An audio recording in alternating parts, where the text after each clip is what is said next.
Qu'est-ce que peut faire Israël finalement? Il faut bien comprendre que dans la bande de Gaza, Israël n'a pas le choix entre des bonnes et des mauvaises solutions, mais entre des mauvaises et des mauvaises solutions. La question est quelle est la moins mauvaise. En réalité, il n'y a pas de solution. Il y a différentes façons d'approcher le problème.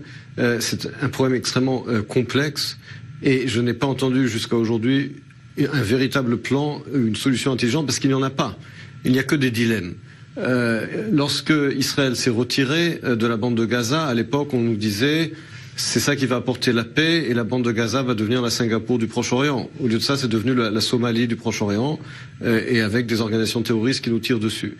Reprendre la bande de Gaza, ce serait un prix humain énorme, mais au moins ça mettrait fin aux tirs de missiles, mais avec un prix humain économique énorme, une population de plus de 2 millions d'habitants. Ensuite, alors une solution politique. Quelle solution politique avec un Hamas qui n'accepte pas du tout l'existence d'Israël? Il n'y a pas de négociation possible, ou alors des trêves temporaires.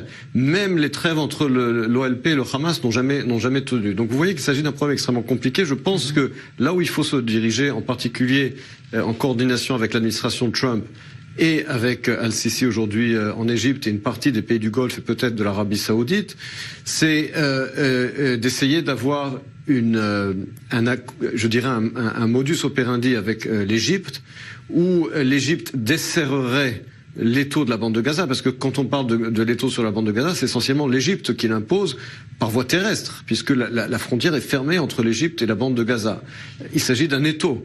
Maintenant, l'Égypte ne va pas reprendre à son compte la bande de Gaza sans un soutien économique extérieur et même une pression américaine. Là, les États-Unis peuvent jouer un rôle sur Al-Sisi pour faire pression sur lui pour qu'il desserre l'étau, mais encore faudra-t-il qu'il ait des avantages économiques. D'un autre côté, un soutien économique de l'extérieur, tel que le Qatar par exemple, c'est inacceptable pour Israël, pour les États-Unis, à cause du rôle déstabilisateur du Qatar au Proche-Orient. Et je pense que de manière générale, il faut se diriger vers un desserrement de l'étau, en faisant pression sur l'Égypte et en lui donnant des avantages économiques pour que cela devienne plus viable pour la population, sans que la pression démographique soit vers Israël, mais plus vers la péninsule du Sinaï.